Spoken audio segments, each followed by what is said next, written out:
After an extremely long day and lots of flight delays, we finally made it to Siem Reap, Cambodia.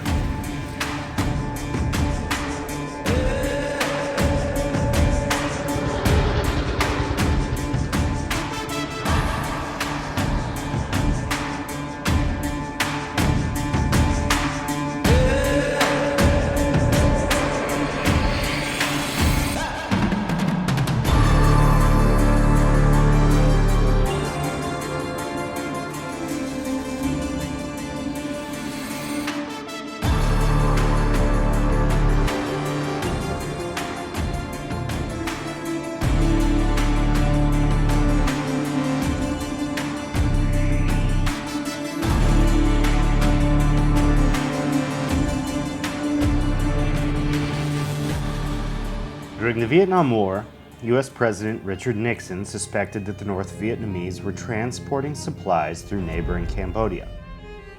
This attitude has become intolerable. At the end of April and on the first day of May, American and South Vietnamese forces began crossing the frontiers of Cambodia. But the North Vietnamese have been using sheltered sanctuaries in Cambodia to strike at South Vietnam. This resulted in a years-long American military campaign to bomb Cambodia. Stories of millions of Cambodians being forced out of the cities. As you might imagine, this led to a military coup that empowered the Khmer Rouge, a radically violent communist movement that dominated Cambodia from 1975 to 1979. The Khmer Rouge initially gained momentum with the support of those in the countryside who were victimized by America's slash-and-burn politics. From 1970 to 1975, a civil war tore through the country, and in April of 1975, the Khmer Rouge secured the capital of Cambodia, Phnom Penh.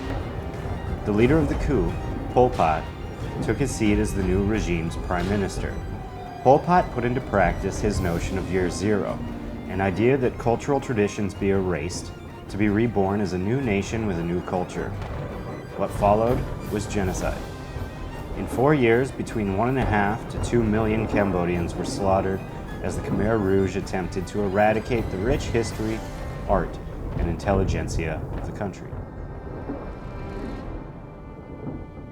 In 1979, invading Vietnamese troops toppled the Khmer Rouge's central government, and the Khmer Rouge scattered into the trees to continue their mission with guerrilla warfare.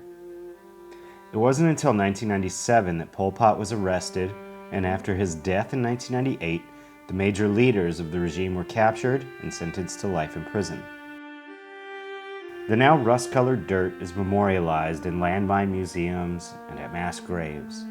Yet the gracious and beautiful people of Cambodia smile as if it never happened. This way.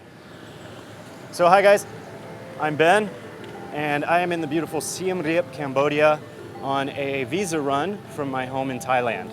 This place is amazing. By comparison to Thailand, I would say I love it here. Don't get me wrong, I love Thailand, but what I really love here are the sidewalks, the stop signs, the stoplights, and kind of a little bit of care put into the aesthetic. Now, I assume that's probably because of tourism. It is the home of Angkor Wat Temple, and as a visa run, this seems like a really good place to visit, considering it's a UNESCO World Heritage Site. So yesterday I had the good fortune of going to the Angkor Wat Museum, which gives you an entire history of the evolution of Cambodia, really, beginning with the Khmer civilization, which began around 700-800 AD with a lot of Hindu influence coming from India, and by 1300 AD it was a very developed, very vast complex of temples with some of the most beautiful statues you can imagine. Tomorrow, I will actually be visiting the actual Angkor Wat, and I'm very glad I went to the museum first, because now I have more of an informed historical point of reference for what I'm looking at, because My expectation coming here was like, oh great, a bunch of old ruins. Like I haven't seen those before. That sounds pretentious, I don't care, but with a little bit of historical reference, I can really take in the sights and see how Angkor Wat came to be enormous and very valuable historically. We'll be doing that tomorrow. I'll bring you along.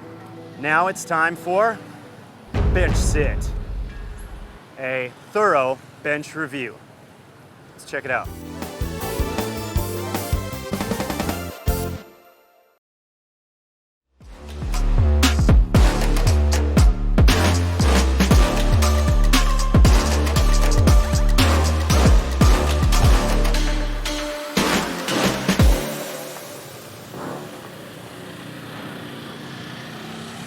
Hi, this Adventure Ben Sit has been brought to you by Herbalife Nutrition. Herbalife, it's better than other stuff. Now,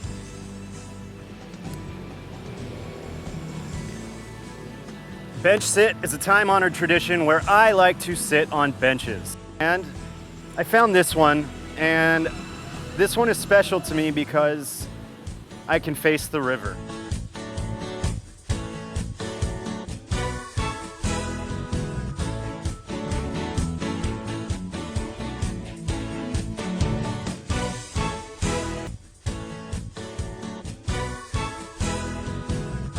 Ignoring the traffic behind me, which is quite raucous, it's a very peaceful view, and the trees are very well taken care of. Some of these trees look like they're 1,000 years old. They're massive, and the shade mixed with the dancing, playing sunlight is absolutely beautiful.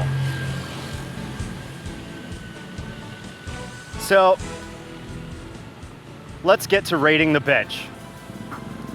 This bench has a very wide seating area, which is great for somebody with long legs like mine, so I can just sit back and relax.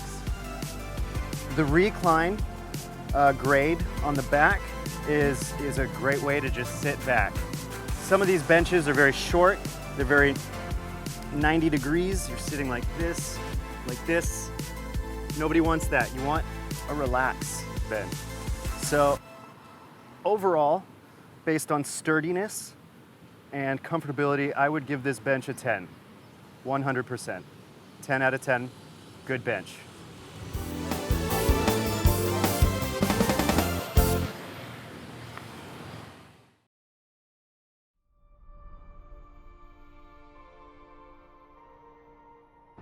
At the dawn of the Khmer Empire in 802 AD, the gods of Hinduism, Shiva, Brahma, and Vishnu, were the foundation upon which the religious beliefs of the Khmer people were built.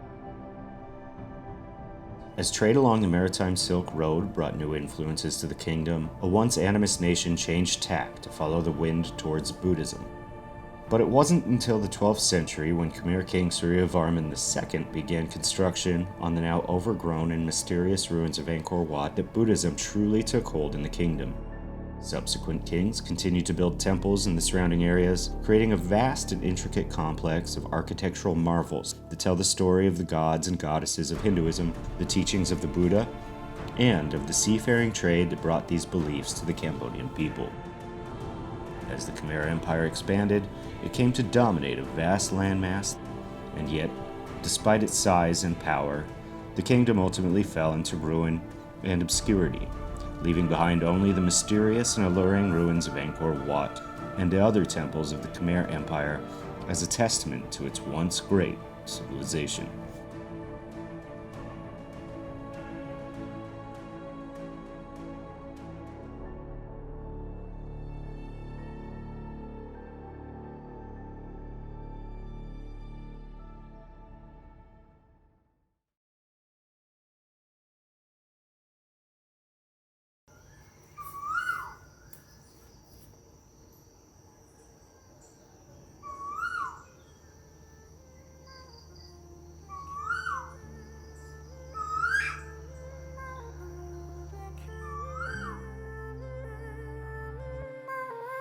I'm back home in Thailand now, and I have to say I'm very happy I went to Siem Reap for my visa run.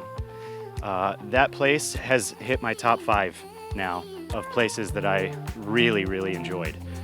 And it was the food, the people, the architecture, the ambiance, everything about it I absolutely loved.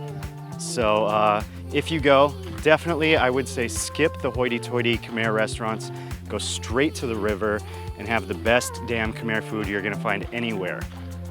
Just sit on the little baby chairs and sit at the little baby tables, look out at the river, and have some perfectly cheap food. It's the best way to go. Go to the museum first and then go to Angkor Wat, which I have to add, I say Angkor Wat as a bit of a euphemism for a much larger empire that spanned centuries. And its reach extended all the way from Vietnam to Myanmar at one point. As far as Angkor Wat, amazing. We spent 4 days biking around that place overall, and it was a blast. Anyway, that's all for now. I'll see you guys later when I come back from Penang, Malaysia. See you next time. Peace.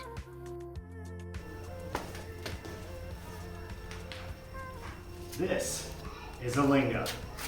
This represents Shiva. It also represents masculine